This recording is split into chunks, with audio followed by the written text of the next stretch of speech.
Como saben, durante estos últimos meses hemos completado ya la serie de sermones Derribando Fortalezas. Y les dije que estas fortalezas, todas las 10 que vimos, estaban fundamentadas en una gran fortaleza principal. La gran fortaleza que se levanta en nuestras vidas, incluso como creyentes, en contra del conocimiento de Dios y la obediencia a Cristo.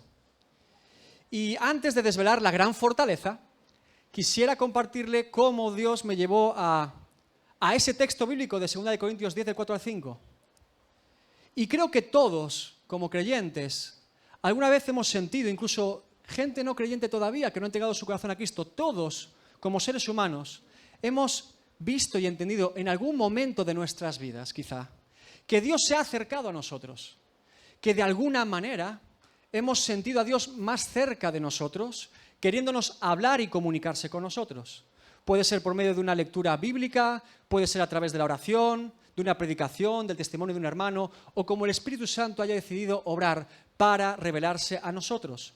Todos tenemos eso en común quizás, pero también muchas veces podemos advertir que a pesar de haber sentido a Dios comunicándose con nosotros, no siempre esa palabra de Dios ha producido fruto en nuestras vidas, sino que más bien hemos oído y escuchado la palabra de Dios, pero no siempre esa palabra ha producido fruto adecuado en nuestras vidas. Y pensaba, y Dios me llevó a la parábola del sembrador. Todos conocemos la parábola del sembrador, ¿sí? Acompáñame a Mateo 13, 3 al 9, vamos a leerla rápidamente. Mateo 13, del 3 al 9. Dice lo siguiente: He aquí el sembrador salió a sembrar. Y mientras sembraba, parte de la semilla cayó junto al camino, y vinieron las aves y la comieron. Parte cayó en pedregales, donde no había mucha tierra, y brotó pronto, porque no tenía profundidad de tierra, pero salido el sol se quemó, y porque no tenía raíz se secó. Y parte cayó entre espinos, y los espinos crecieron y la ahogaron. Pero parte cayó en buena tierra y dio fruto, cuál a 100, cuál a 60 y cuál a 30 por uno. El que tiene oídos para oír, oiga.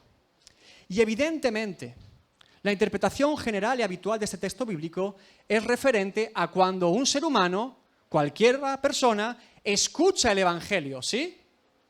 La parábola del sembrador habla de nuestra etapa en la justificación por medio de la fe en Cristo, es decir, que la semilla es el Evangelio y el sembrador es el medio por el cual nosotros hemos escuchado ese Evangelio, y los diferentes tipos de tierra son diferentes tipos de personas que responden a ese evangelio. Unos junto al camino, otros en pedregales, otros en los espinos y otros dan frutos, ¿sí? ¿Estamos de acuerdo con esa interpretación bíblica general? En la etapa, en el momento en el que nosotros escuchamos el evangelio y reaccionamos ante esa verdad de parte de Dios. Y en la iglesia actual y moderna en la que vivimos, quizá muchas veces hacemos énfasis en los tipos de tierra. Y luego veremos los diferentes tipos de tierra, pero estoy convencido, año 2023, Iglesia moderna, siglo XXI, que la palabra más importante para nosotros hoy en esta parábola del sembrador no es la tierra, sino la semilla, el evangelio. ¿Qué evangelio hemos predicado? ¿Qué evangelio hemos escuchado? Quizá usted escuchó un evangelio en el que le dicen que si usted invierte en Dios y pone dinero, Él le devolverá más. Como si Dios fuera una inversión en bolsa o una máquina tragaperras. Eso no es evangelio. Quizá usted y yo hemos escuchado alguna vez que lo importante es hacer buenas obras para Dios, hacer cosas para Dios. Y cuantas más cosas hago para Dios, quizá Dios me tenga en cuenta y sea justificado por mis obras. Eso no es evangelio. Quizá alguna vez hemos escuchado, usted asista a la iglesia, venga a la iglesia, pertenezca a una religión o denominación y quizá eso le salve. Eso no es evangelio. Quizá hemos escuchado, lo importante es servir a Dios. Sirva, sirva y sirva a Dios. Y escale en posiciones y cuanto más sirva a Dios. Eso no es evangelio. El único evangelio bíblico, el único evangelio que las Escrituras nos muestran es el evangelio de la gracia de Dios. El evangelio de Jesucristo, que se basa en no hablar acerca de lo que el hombre hace por Dios, sino lo que Dios ha hecho por nosotros. Ese es el único evangelio que merece ser predicado, anunciado, proclamado, creído y vivido. El evangelio de la gracia de Dios. ¿Y cuál es el Evangelio de la gracia de Dios? Se lo resumo en muy pocas palabras, basándome en textos bíblicos. No hace falta que los busques, pero se los voy a nombrar. Lo primero que revela el Evangelio de la gracia de Dios y el Evangelio de Jesucristo es nuestra condición. ¿Y cuál es nuestra condición? ¿Cuál es la condición del ser humano? Que todos los seres humanos somos pecadores y estamos destituidos de la gloria de Dios, Romanos 3:23. Que nuestra condición es la de pecadores. Que un día Dios nos hizo a su imagen y semejanza, Génesis 1:27, pero nosotros, habiendo sido creados para la gloria de Dios, para honrar a Dios y para tener comunión con nuestro Creador, nos descarriamos como ovejas, cada cual se apartó por su camino, Isaías 53:6. Y la condenación eterna lejos de Dios era nuestro destino, segunda de Tesalonicenses 1:9. Sin embargo, estando en esa condición, estando directos hacia ese destino, sin advertir ningún mérito en nosotros, sin advertir ninguna obra que nosotros hayamos hecho por Dios, ni tampoco ningún intento del ser humano para acercarse a Dios, sino que Dios por su gracia, no porque nosotros hayamos amado a Dios, sino porque Él nos amó primero, primera de Juan 4:10. Él mismo decidió, diseñó, planeó, orquestó y ejecutó por medio de Jesucristo la obra de redención del ser humano, cargando en Él el pecado de todos nosotros. Isaías 53:6. Al que no conoció pecado, por nosotros lo hizo pecado, para que nosotros fuésemos hechos justicia de Dios en Él. Segunda de Corintios 5:21. Porque Jesús vino a salvar lo que se había perdido. Lucas 19:10. Y el Evangelio de la gracia se resume que de tal manera amó Dios al mundo, que ha dado a su Hijo unigénito, para que todo aquel que en Él cree no se pierda, mas tenga vida eterna. Juan 3:16. El Evangelio de la gracia de Dios exalta y honra a Dios.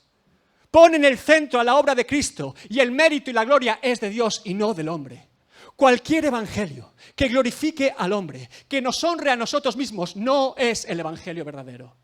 Porque el Evangelio de la gracia de Dios muestra que Dios hizo todo por nosotros y nosotros no hicimos nada por Él. Pero que por su gracia y misericordia, Él nos dio el oportuno socorro. Ese es el único Evangelio que merece ser predicado. Ese es el único Evangelio que merece ser vivido. Ese es el único Evangelio que merece la pena vivir por Él y morir por Él. Porque es poder de Dios. Locura para el que no cree, pero poder de Dios para el que cree, para salvación, por medio de Jesucristo. ¿Qué estoy diciendo, hermano? Que a veces asociamos la verdad del Evangelio o de la palabra de Dios solo en el momento en el que somos justificados. E ignoramos que el Evangelio y la palabra de Dios también están presentes en nuestra vida de santificación en Dios. No hay otro Evangelio. Por eso, el apóstol Pablo en Gálatas, nada más comenzar, Gálatas 1:6-7 dice: estoy maravillado de que tan pronto os hayáis alejado del que os llamó por la gracia de Cristo, para seguir un evangelio diferente. No que haya otro, sino que hay algunos que os perturban y quieren pervertir el evangelio de Cristo. El evangelio de la gracia es el único evangelio que hay en la Biblia y honra y exalta a Dios. Y como le digo, estoy convencido y persuadido que la parábola del sembrador no solo aplica en nuestra justificación en Dios, sino también en nuestra santificación en Dios. Todo creyente e hijo de Dios tiene 3 etapas en Cristo. 3 etapas: la justificación, la santificación y la glorificación. Repito, la justificación, la santificación y la glorificación. ¿Qué es la justificación? Es el día en el que usted y yo, escuchando el Evangelio y la verdad de Dios para nuestras vidas, aceptamos a Jesucristo como Señor y Salvador, arrepintiéndonos de nuestros pecados, reconociendo nuestra condición y sabiendo que solo Cristo puede salvarnos. Esa es la etapa de la justificación en Dios.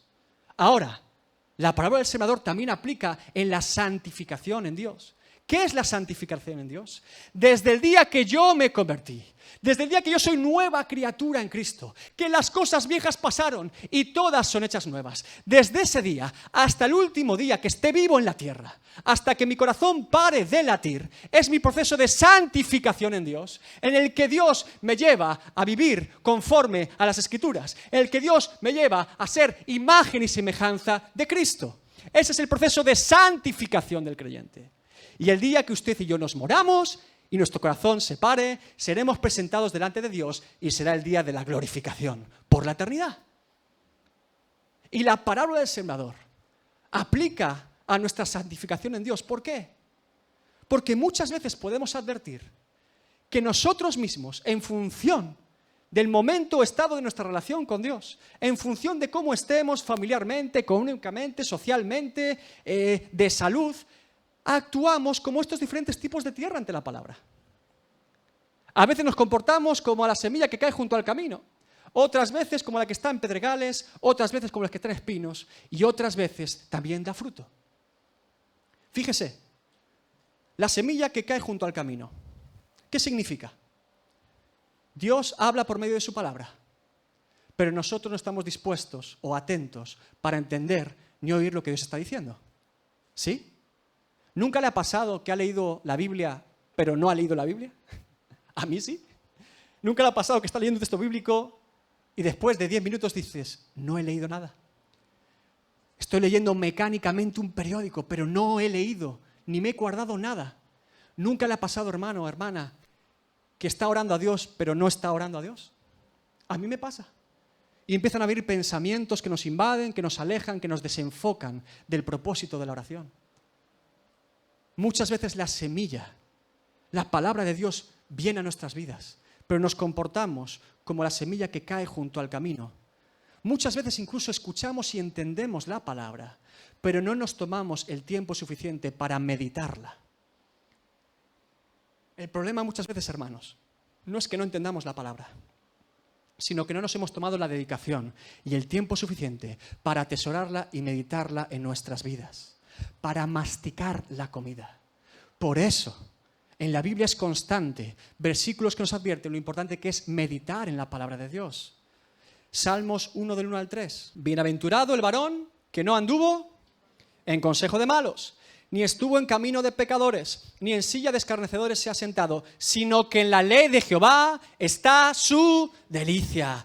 En su ley medita de día y de noche, meditando en la palabra. Será como árbol plantado junto a corrientes de aguas, que da su fruto a su tiempo y su hoja no cae, y todo lo que hace prosperará. Josué 1:8. Nada más comenzar el ministerio de Josué, nunca se apartará de tu boca este libro de la ley, sino que de día y de noche meditarás en él, para que guardes y hagas conforme a todo lo que en él está escrito, porque entonces harás prosperar tu camino y todo te saldrá bien. La palabra prosperar en estos dos contextos bíblicos no es económicamente necesariamente, sino más bien hacer la voluntad de Dios. Es decir, que un creyente prosperará siempre que hace la voluntad de Dios, sea rico o pobre,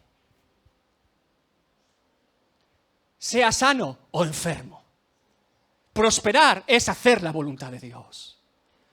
A veces nos comportamos como la semilla que cae en pedregales. Recibimos con gozo la palabra, entendemos la palabra y decimos, sí, esta vez sí voy a poner por obra la palabra. Tenemos regocijo y ánimo y la disposición suficiente para hacer cambios estructurales en nuestra vida. Dios nos habla, nos confronta y estamos dispuestos realmente a hacer esos cambios en nuestra vida. Pero ¿qué ocurre? Llega el lunes, el trabajo o la escuela y toda intención de poner por obra esa palabra se frustra ante la primera intimidación exterior del mundo, la sociedad. Jóvenes que me escuchan, adolescentes, yo sé lo que es ser joven en una iglesia y venías de un campamento. ¡Buah! Hoy sí, hoy voy a ser Elías, que caiga fuego del cielo, y uno venía con una actitud al colegio, al instituto, serio y formal. Dios mío, ayúdame, no quiero mentir más, ayúdame, no quiero ser mal testimonio, ayúdame, quiero honrar tu nombre. Y a los 5 minutos, 2 o 3 compañeros de clase, por pura intimidación, ¿a ti qué te pasa? ¿Qué te crees tú? ¿Qué vas de santito? ¿Qué? ¿Por qué ya no haces esto? Con un poquito de intimidación, rápidamente huimos corriendo. porque nos fiamos más de lo que nuestros ojos ven que de lo que la palabra de Dios dice. Si usted está en este punto en su vida hoy, o quizá lleva viviendo como aquella semilla que cae en pedregales, déjeme animarle de parte de Dios con algunos versículos bíblicos. Romanos 8:18. Pues tengo por cierto que las aflicciones del tiempo presente no son comparables con la gloria venidera que en nosotros ha de manifestarse. Segunda de Corintios 4:17. Porque esta leve tribulación momentánea produce en nosotros un cada vez más excelente y eterno peso de gloria. Filipenses 1:29. Porque a vosotros os es concedido por Cristo no solo que creáis en Él, sino también que padezcáis por Él. Primera de Pedro 5:10. Mas el Dios de toda gracia, que nos llamó a su gloria eterna en Jesucristo, después que hayáis padecido un poco de tiempo, Él mismo os perfeccione, afirme, fortalezca y establezca. Aleluya. Ánimo, hermano, permanezca, persevere. Porque en una leve tribulación momentánea podremos ver cómo Dios obra en nuestra vida y podremos vivir por la eternidad con Cristo. Quizás a veces también nos comportamos como la semilla que cae entre espinos. Recibimos la palabra, entendemos la palabra, pero ponemos en una balanza las cosas de Dios y las cosas de este mundo. Y muchas veces nuestro amor por este mundo hace que la balanza caiga del peso del mundo. Amamos a Dios, pero también amamos las cosas de este mundo. Amamos lo que Dios nos dice, pero implica cambios en nuestra vida que no estamos dispuestos a asumir, y la palabra es ahogada por los deseos de este mundo. Lucas 16:13. Ningún siervo puede servir a dos señores, porque aborrecerá al uno y amará al otro, o estimará al uno y menospreciará al otro. No podéis servir a Dios en las riquezas. Juan 3:19-21.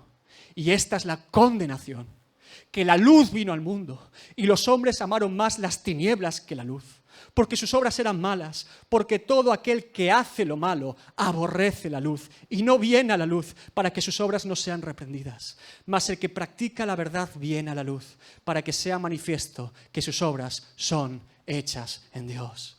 Primera de Juan 2:15-17. No améis al mundo, ni las cosas que están en el mundo. Si alguno ama al mundo, el amor del Padre no está en él. Porque todo lo que hay en el mundo, los deseos de la carne, los deseos de los ojos y la vanagloria de la vida, no proviene del Padre, sino del mundo. Y el mundo pasa, y sus deseos pasan, pero el que hace la voluntad de Dios permanece para siempre. Podemos advertir entonces, hermanos, que muchas veces la palabra de Dios viene a nuestras vidas, pero parece que se levanta una especie de muralla, barrera, una especie de gran fortaleza que impide que la palabra haga y produzca fruto en nuestras vidas. Y pensando y meditando en qué fortalezas se levantan en nuestra vida hoy, salió la serie de sermones Derribando Fortalezas, pero todas ellas están coordinadas y operando bajo una gran fortaleza. Y hoy vamos a leer el texto bíblico de 2 de Corintios 10, 4-5. No lo vamos a exponer, pero sí quiero leerlo, porque en el propio texto bíblico podemos advertir cuál es esa gran fortaleza. ¿Sí? Acompáñeme a 2 de Corintios 10, 4-5.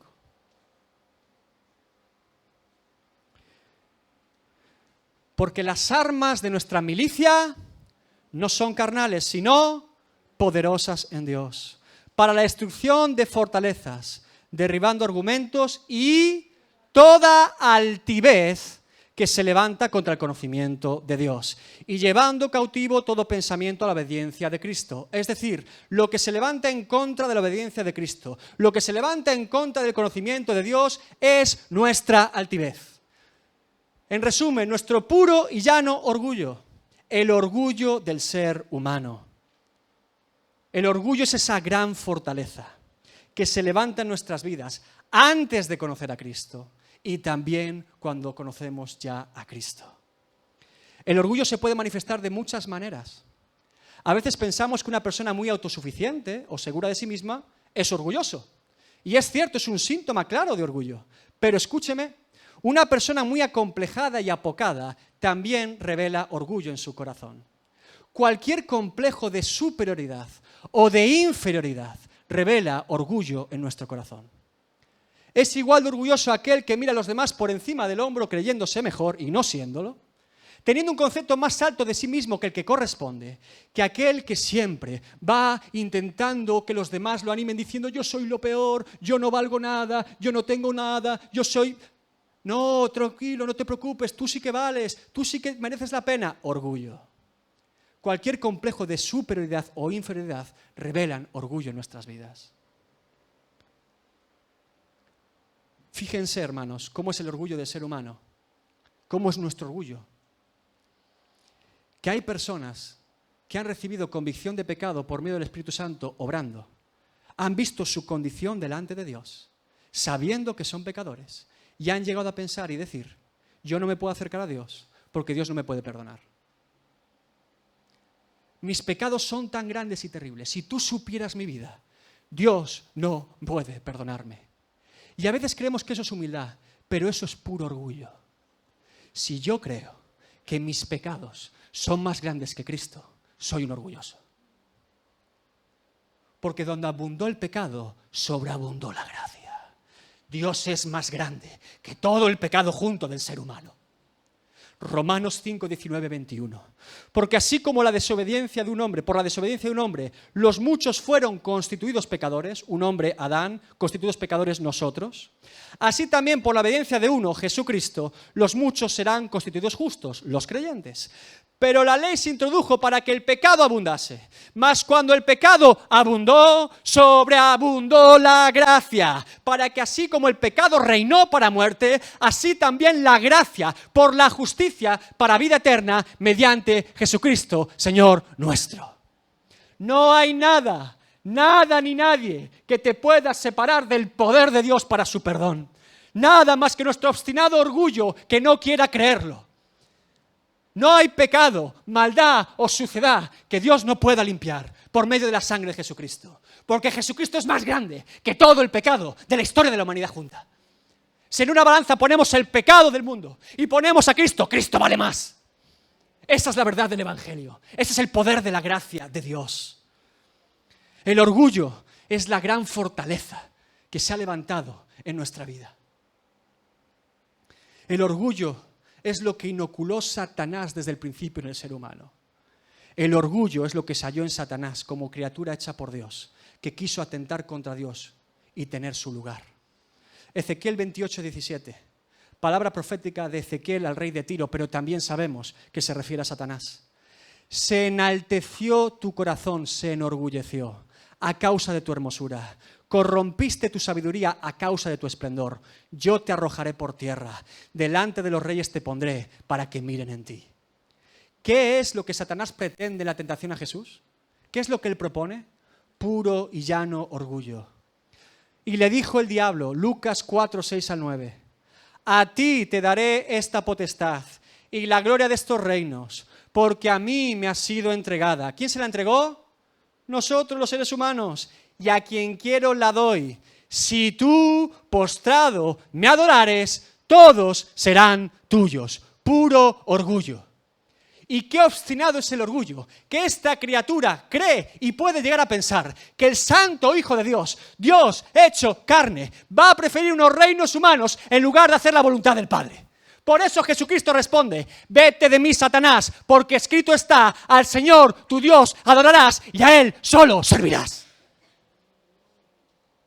La misma soberbia y orgullo que Satanás tiene en su corazón es lo que inoculó como un veneno en nuestro corazón. En el principio, en Génesis 3, 4 al 5, ¿qué hizo Satanás? Entonces la serpiente dijo a la mujer, no moriréis, sino que sabe Dios que el día que comáis de este fruto, serán abiertos vuestros ojos y seréis como Dios, sabiendo el bien y el mal. El orgullo, hermanos, nos lleva a creer y a pensar que la criatura puede ocupar el lugar del ser que lo creó. Es atentar contra Dios mismo. El orgullo nos llega a poder pensar o intentar que podemos ocupar el lugar de nuestro Creador. Nuestra principal frente de batalla, hermanos, es nuestro orgullo. Si el orgullo cae, todas las demás fortalezas caen. Si el orgullo cae, no habrá ninguna fortaleza que se pueda levantar. Pero si dejamos que nuestro orgullo crezca, rápidamente empezarán a surgir todo tipo de fortalezas en contra del conocimiento de Dios y en contra de la obediencia a Cristo. Rápidamente se apropiará y se hará fuerte en nuestras vidas, oponiéndose a la verdad del Evangelio. Le recomiendo, si usted puede, que acompañe esta predicación de esta mañana con la prédica que compartimos en la Fraternidad de Galicia de Asambleas de Dios. Él se humilló a sí mismo. Allí hablamos en Filipenses 2, de 5 al 8, el proceso de humillación de sí mismo, de Jesucristo, en la vida aquí en la tierra. Y pudimos ver el camino de la humildad de Jesucristo, que nos revela a nosotros cómo debemos vivir. Hermanos, la única manera de poder quebrar nuestro orgullo es seguir las pisadas del Maestro. Es conocer, entender y vivir la humildad de Cristo. Mire, hay dos conceptos que resumen toda la vida de Jesús. Jesús vino a salvar el mundo y Jesús vino a mostrarnos y ser testimonio a los creyentes de cómo de vivir delante de Dios haciendo su voluntad. Ejemplo y testimonio en todo. Y hay dos conceptos básicos y fundamentales que resumen todo el ministerio de Jesús. Reino de los cielos, humildad. Reino de los cielos, humildad. Reino de los cielos, humildad. Reino de los cielos, humildad, constantemente. Pero ¿qué ocurre? Que a veces no entendemos cómo funciona la humildad. Podemos llegar a creer que ser humilde es estar siempre pobrecito de mí. Que ser humilde es estar dando pena constantemente. Eso no es ser humilde. Jesús dijo en una ocasión: aprended de mí, que soy manso y humilde de corazón. Y podríamos decir, esa frase parece de alguien orgulloso, ¿no? No. Las dijo Jesús, y son palabras de un hombre humilde, y son palabras humildes. En una ocasión Pablo dijo: sed imitadores de mí, como yo soy imitador de Cristo. Eso parece mucho orgullo. No, son las palabras de un hombre humilde, y demuestran humildad. ¿Qué ocurre? Que la humildad no se revela con nuestras palabras. De palabras todos podemos parecer muy humildes, ¿o no? La humildad se revela con hechos. Con hechos. Y la vida de Pablo es una vida humilde, y evidentemente la vida de Jesucristo es el mayor ejemplo de humildad de la historia. Porque no es con palabras, es con hechos. Pero hermanos, ¿cómo vamos a ser humildes unos delante de otros? Si a veces nos cuesta ser humildes delante de Dios. Oraciones llenas de orgullo y presunción. Oraciones con falta de temor y reverencia delante de Dios. Oraciones de autocomplacencia y autojustificación. Nuestro orgullo nos lleva a confundir muchas veces quién es Dios y cómo debemos relacionarnos con Él.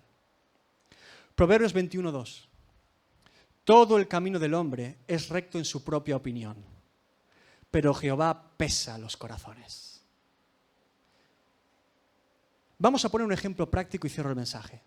Un ejemplo práctico de cómo muchas veces nuestro orgullo, sin darnos cuenta, afecta a nuestra relación con Dios y cómo conocemos a Dios, ¿sí? Vamos a hablar de la oración. Primera pregunta obvia. ¿Dios escucha nuestras oraciones? Salmo 65:2. Tú oyes la oración, a ti vendrá toda carne. Sí, Dios escucha nuestras oraciones. Pero fíjense, hay una revelación en la Biblia tremenda de un ciego, recién sanado por Jesús, que habla con unos fariseos que le están interrogando, y fíjense la verdad que este ciego le dice a unos conocedores de la ley, argumentando que por qué sabe que Jesús proviene de Dios. Juan 9:30. Y sabemos que Dios no oye a los pecadores, pero si alguno es temeroso de Dios y hace su voluntad, a ese oye. Es decir, temor de Dios, hacer la voluntad de Dios, son incompatibles entonces con ser pecador. ¿Sí? Es decir, que es necesario, por lo tanto, que antes de pretender o advertir que Dios pueda escuchar mis oraciones o peticiones delante de Él, lo primero que tengo que hacer es disponerme delante de Él para que Él me perdone de mis pecados. Por eso, Juan, en 1 de Juan 2:1 dice: hijitos míos, estas cosas os escribo para que no pequéis. Y si alguno hubiere pecado, abogado tenemos para con el Padre a Jesucristo el justo. Y por eso también a Juan, un poco después, en 1 de Juan 5:14 dice: y esta es la confianza que tenemos en Él, que si pedimos alguna cosa conforme a su voluntad, Él nos oye. ¿Quiere decir, por lo tanto, que Dios escucha nuestras oraciones bajo este paraguas de verdad y obediencia? Sí, porque cuando voy a orar a Dios y me presento delante de Dios para que Él limpie mi pecado, por lo tanto estoy haciendo la voluntad de Dios y no la mía. Por lo tanto podré orar conforme a la voluntad de Dios y no la mía. Bien, Dios escucha nuestras oraciones. ¿Dios responde nuestras oraciones? Sabemos que sí. Jeremías 33:3. Clama a mí y yo te responderé y te enseñaré cosas grandes y ocultas que tú no conoces. Y muchas veces interpretamos este texto bíblico, y no estoy en desacuerdo, que esas cosas grandes y ocultas que no conocemos son los misterios del reino de Dios. Son esos textos secretos que nadie interpretó jamás y que Dios nos revela hoy.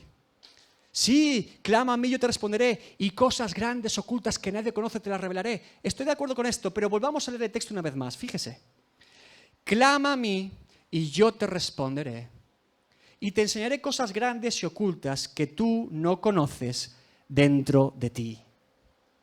También aplica, por lo tanto, que cuando yo clamo a Dios, Él responde y la luz de Dios revela todas las tinieblas y toda la maldad que hay en mi corazón que yo no advertía. Y esas cosas grandes y ocultas que estaban en mí pero yo no me daba cuenta, Él me las revela respondiéndome. Ahora ya no nos gusta tanto Jeremías 33:3, ¿eh? Nos debería gustar más. Porque quiere decir que cuando voy delante de la presencia de Dios, Dios me revela todo aquello que no es digno delante de mí. ¿Recuerdan el manto babilónico de Acán escondido en una tienda? Y el pueblo pierde contra esos moradores de Ai, y hay gente muerta por allí. Josué dice, ¿qué hemos hecho? ¿Qué ha pasado? Y Dios directamente empieza a revelar exactamente dónde en todo el pueblo está el manto babilónico y la familia.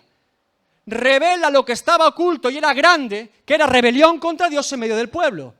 Jeremías 33:3, clama a mí, yo te responderé y te mostraré cosas ocultas, grandes y ocultas, que tú no conoces.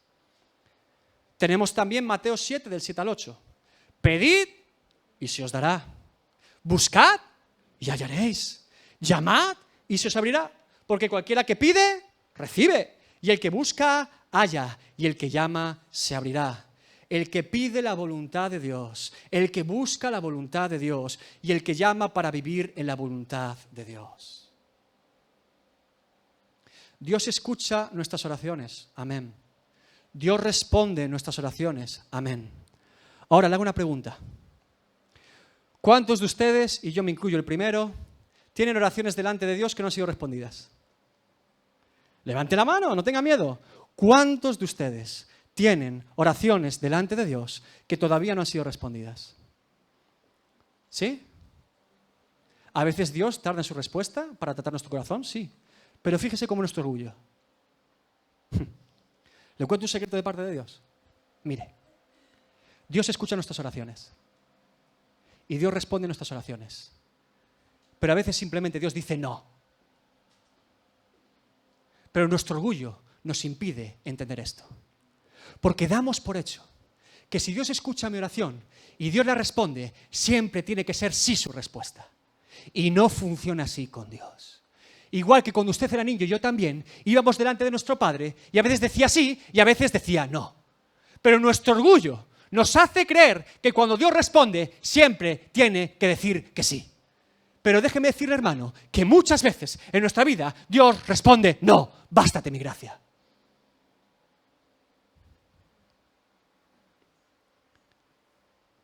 Y no piense por un instante que los no de Dios son solamente cuando evidentemente estamos pidiendo algo en contra de la voluntad de Dios o que no está conforme a su palabra. Ahí ni siquiera necesitamos esperar un no de Dios de una forma especial. Vamos a la Biblia y hasta nosotros sabemos que es un no de Dios. No me estoy refiriendo solamente a esos tipos de no de Dios. Le estoy diciendo que los mejores amigos de Dios, gente de fe y siervos de Dios, también recibieron un no de parte de Dios y lo aceptaron. Piense usted en Moisés. Moisés, el hombre que sacó al pueblo de Israel de la tierra de Egipto. El hombre que abrió el mar rojo. El hombre que con plagas de parte de Dios puso en jaque a la potencia mundial de la época, Egipto, y a su faraón. El hombre que iba al monte de Dios y trajo la ley escrita por el dedo de Dios al pueblo. El hombre que cuando descendía de la presencia de Dios, su rostro brillaba y tenían que taparlo. el hombre de la revelación del tabernáculo, el hombre que traía agua de la roca, maná del cielo, columna de fuego por la noche, columna de nube por el día. El hombre que dice Deuteronomio que jamás hubo profeta en Israel como él, con grandes señales delante de todo el pueblo. A ese hombre, un día, cansado por un llamado largo y un pueblo obstinado, Dios le dijo, habla a la roca y saldrá agua. ¿Y qué hizo Moisés? Golpeó la roca. Porque la última vez había golpeado y había salido agua. ¿Y qué pasó? No salió el agua y volvió a golpear la roca. ¿Y qué dijo Dios? Sí, voy a sacar agua de la roca para validarte delante de mi pueblo, pero no entrarás a la tierra prometida. Sí al agua, no entrarás a la tierra prometida. A Moisés. Mire, si hay un solo ser humano en la historia de la humanidad que haya merecido delante de Dios entrar a esa tierra, era Moisés.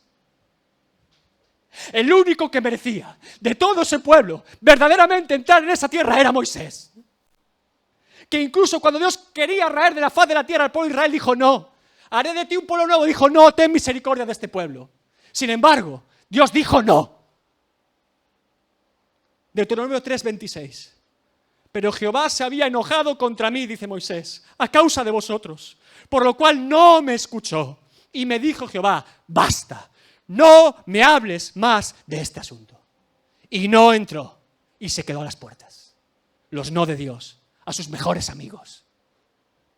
¿Qué decir del rey David? El hombre conforme a la voluntad de Dios y al corazón de Dios. Ningún texto bíblico dice cosas semejantes, solo de David, que era conforme al corazón de Dios. El mejor rey de Israel.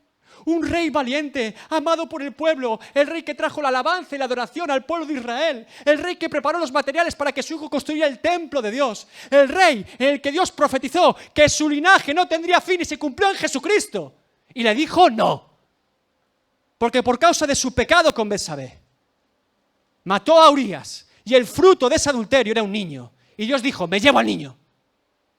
¿Y qué hizo David? Segunda de Samuel 12, 16 a 22. Entonces David rogó a Dios por el niño. Y ayunó David, y entró y pasó la noche acostado en tierra. Y se levantaron los ancianos de su casa, y fueron a él para hacerle levantar de la tierra. Mas él no quiso, ni comió con ellos pan. Y al séptimo día, 7 días de ayuno y oración, postrado en tierra, murió el niño. Dios dijo no. Y temían los siervos de David hacerle saber que el niño había muerto, diciendo entre sí, cuando el niño aún vivía, le hablábamos y no quería oír nuestra voz. ¿Cuánto más se afligirá si le decimos que el niño ha muerto? Mas David, viendo a sus siervos hablar entre sí, entendió que el niño había muerto. Por lo que dijo David a sus siervos, ¿ha muerto el niño? Y ellos respondieron, ha muerto. Verso 20. Entonces David se levantó de la tierra y se lavó y se ungió y cambió sus ropas y entró a la casa de Jehová y adoró. Después vino a su casa y pidió y le pusieron pan y comió. Y le dijeron sus siervos, ¿qué es esto que has hecho? Por el niño viviendo aún, ayunabas y llorabas, y muerto él te levantaste y comiste pan. Y él respondió, viviendo aún el niño, yo ayunaba y lloraba diciendo, ¿quién sabe si Dios tendrá compasión de mí y vivirá el niño? Mas ahora que ha muerto, ¿para qué he de ayunar? Podré yo hacerle volver. Yo voy a él, mas él no volverá a mí. ¿Entiende usted por qué este hombre era conforme al corazón de Dios? Nosotros, los creyentes modernos, ignoramos a los vivos y los lloramos cuando están muertos. Este ora y ayuna por el vivo y adora a Dios cuando se muere. ¿Entiende la diferencia espiritual de este hombre? El gigante de Dios que está hablando aquí. Y Dios dijo no. ¿Qué decir del apóstol Pablo? Sí, perseguidor de la iglesia, sí. Sí, consintió la muerte de Esteban delante de sus pies, lo apedrearon, sí. Pero un día camino a Damasco. Cristo se le aparece y todo cambia. ¿Qué no vivió Pablo en Dios? Resurrecciones, sanidades, gentiles convirtiéndose, fundando iglesias, discipulando obreros. ¿Qué no vivió Pablo? Persecuciones, apedreamientos, cárceles, angustias, dolores. Incluso una enfermedad física. Probablemente que era desagradable a los ojos de los demás, de la cual dice Pablo, 2 Corintios 12, 17, 9. Y para que la grandeza de las revelaciones no me exaltase, no me enorgulleciese desmedidamente, me fue dado un aguijón en mi carne, un mensajero de Satanás que me abofetee, para que no me enaltezca, me enorgullezca en sobremanera. Respecto a lo cual 3 veces he rogado al Señor que lo quite de mí. Y me ha dicho, bástate mi gracia. No, porque mi poder se perfecciona en la debilidad. Por tanto, de buena gana me gloriaré más bien en mis debilidades, para que repose sobre mí el poder de Cristo. Una cosa es decirlo, otra cosa es vivirlo. Los no de Dios. Le cuento un secreto. Los nos más grandes de Dios en la Biblia son para sus mejores amigos. ¿Sabe por qué? Porque son los únicos capaces de soportarlos. Para ser testimonio a los demás. A sus más grandes amigos Dios dijo los no más grandes. Para perfeccionarlos en el carácter e imagen de Cristo. Leemos Hebreos 11, el capítulo de la fe. Los héroes de la fe. ¡Oh, nos encantan los héroes de la fe! Y llegamos a Hebreos 11, 33, 34. Y todos queremos ser los héroes de la fe en Hebreos 11, 33 y 34. ¿Qué dice Hebreos 11, 33 y 34? Que por fe en Dios conquistaron reinos. ¿Cuántos quieren conquistar reinos? ¿Cuántos? Levanta la mano. ¿Cuántos? Conquistar reinos, sí. Hicieron justicia, amén. Alcanzaron promesas, gloria a Dios. Taparon bocas de leones, apagaron fuegos impetuosos, evitaron filo de espada, sacaron fuerzas de debilidad, se hicieron fuertes en batallas, pusieron en fuga ejércitos extranjeros. Y todos decimos, yo quiero esa fe, pero el texto no termina ahí. Porque por esa misma fe, por exactamente esa misma fe en Dios, otros, Dios dijo no. ¿Y qué dijo Dios? En Hebreos 11, 36 y 38. Otros, por esa misma fe en Dios, experimentaron vituperios y azotes. Y además de esto, prisiones y cárceles. Fueron apedreados, aserrados, puestos a prueba, muertos a filo de espada. Anduvieron de acá para allá cubiertos de pieles de ovejas, de cabras, pobres, angustiados, maltratados, de los cuales el mundo no era digno, errando por los desiertos, por los montes, por las cuevas y por las cavernas de la tierra. Hermano, yo no le estoy diciendo que no ore con fe a Dios, todo lo contrario. Le estoy diciendo que oremos por fe y con fe a Dios, creyendo en el sí de Dios y aceptando el sí de Dios, pero que oremos con fe a Dios para aceptar el sí de Dios y soportar también el no de Dios, porque Dios no siempre responde sí. Y los no de Dios forjan el carácter de Cristo en nosotros y son necesarios y quiebran nuestro orgullo y son necesarios. ¿Por qué estoy persuadido de que todo creyente hijo de Dios recibirá algún no de Dios en su vida? ¿Sabe por qué lo sé? Estoy 100% seguro.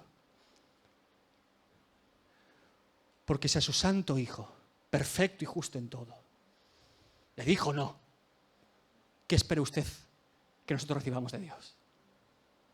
En la noche más oscura de la historia de la humanidad, en Getsemaní, orando delante de Dios, Jesucristo se presenta. Lucas 22, 42 diciendo, Padre, si quieres pasa de mí esta copa, pero no se haga mi voluntad sino la tuya. Ya hemos explicado que esta copa es la copa de la ira de Dios, que no es un tema emocional ni físico sino espiritual. Lo que está preguntando Jesús a Dios el Padre ¿es posible hacer tu voluntad y que la copa de la ira no caiga sobre mí? Y Dios respondió, no, es necesario que cargue el pecado sobre ti y que mi ira caiga, para que no caiga sobre ellos. Y dijo no. ¿Y qué hizo Jesús? Se levantó y dijo, voy, me hago cargo, voy de cara, porque es la voluntad del Padre.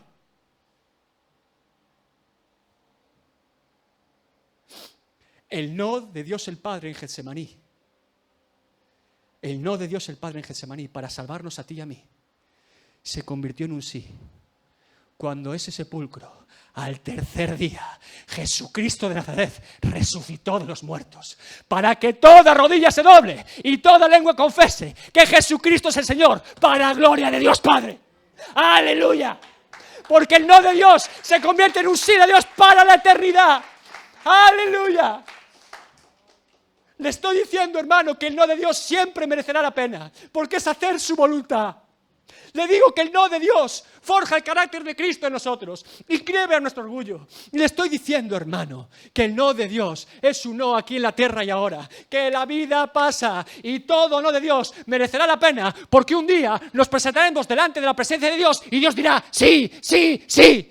Eres mi hijo, ven a mis brazos, ven por la eternidad conmigo, regocíjate y canta, moradora de Sion. La sangre de Cristo está sobre ti, de esto se trata. Justificación, santificación, glorificación. Tenemos promesa de vida eterna. Los no de Dios nos ayudan a crecer y madurar, para un día presentarnos delante de Dios y que Dios diga sí. Merece la pena, siempre, siempre. Oh, hermano, por eso en Colosenses 3:2 dice, poned la mirada en las cosas de arriba, no en las de la tierra. Por eso, Romanos 8:28 dice, y sabemos que a los que aman a Dios, todas las cosas les ayudan a bien. Esto es a los que conforme a su propósito son llamados. ¿Quiere decir todas las cosas? Todas las cosas. Todas las cosas. Todas. Todas. ¿Tenemos promesa de vida eterna? ¿Tenemos promesa de estar por la eternidad con Dios? ¿Qué importa lo que vivamos aquí en este mundo? Mientras no nos separe de Dios y hacer su voluntad, ¿qué importa? ¿Cuántos testimonios tenemos que tener en la Biblia y en la historia de la Iglesia de gente que confió en Dios para aceptar y recibir con gozo los sí de Dios y para soportar los no de Dios?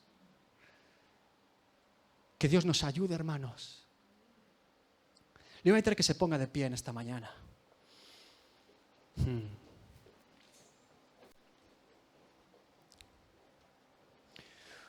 Un día nos presentaremos delante de Dios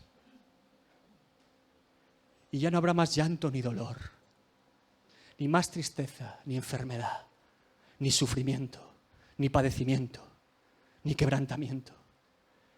Y podemos entrar en la plenitud y el refrigerio de la presencia de Dios. Y Él mismo, dice la palabra de Dios, que enjugará nuestras lágrimas.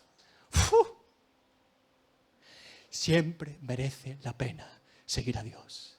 Siempre merece la pena hacer la voluntad de Dios y no la nuestra. Dios mío, ayúdanos en esta mañana, Padre.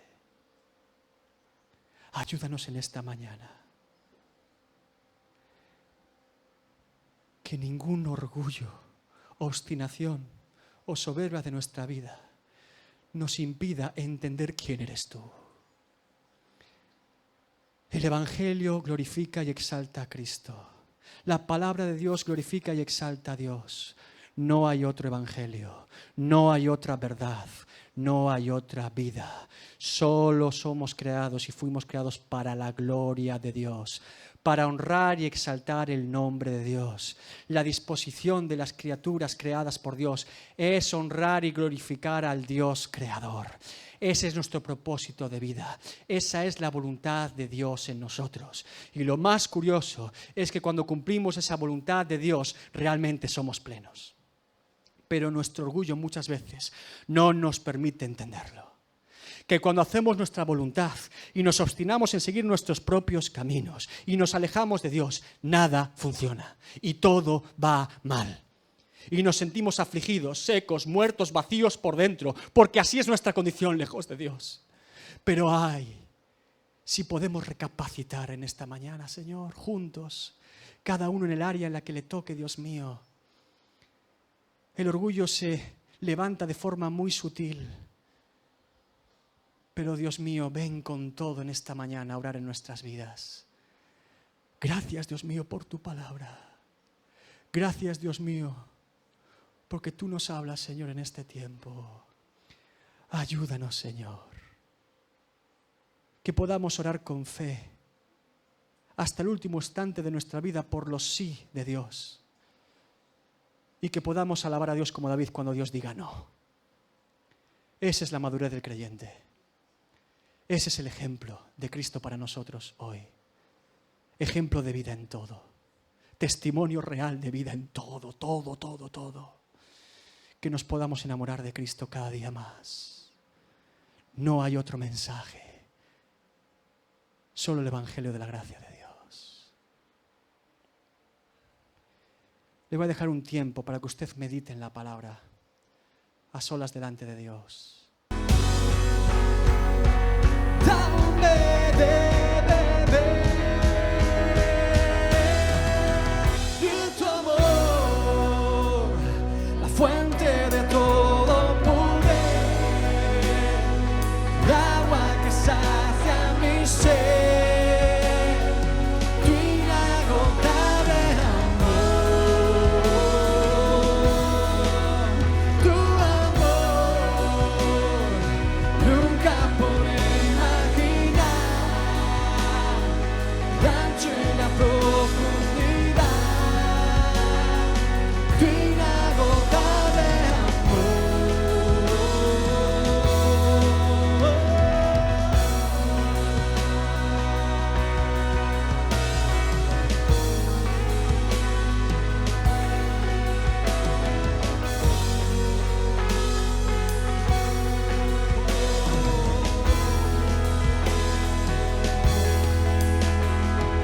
tu lugar es ahora en mí, al creerte me haces fuerte, como es, soy ahora aquí, mis temores desvanecen, dame de beber, dame de beber de tu amor,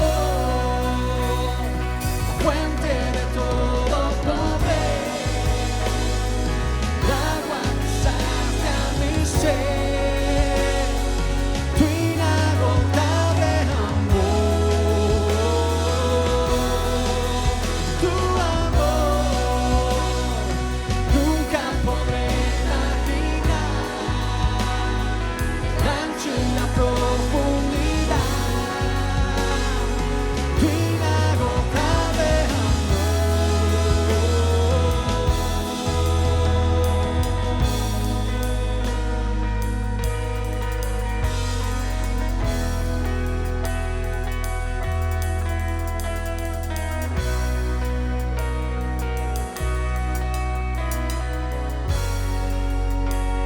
aquel que tiene el poder, aquel que tiene el poder,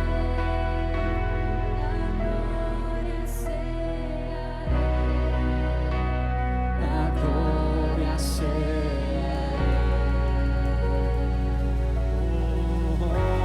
aquel que tiene el poder, la gloria sea.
Venimos a exaltar tu nombre, Señor.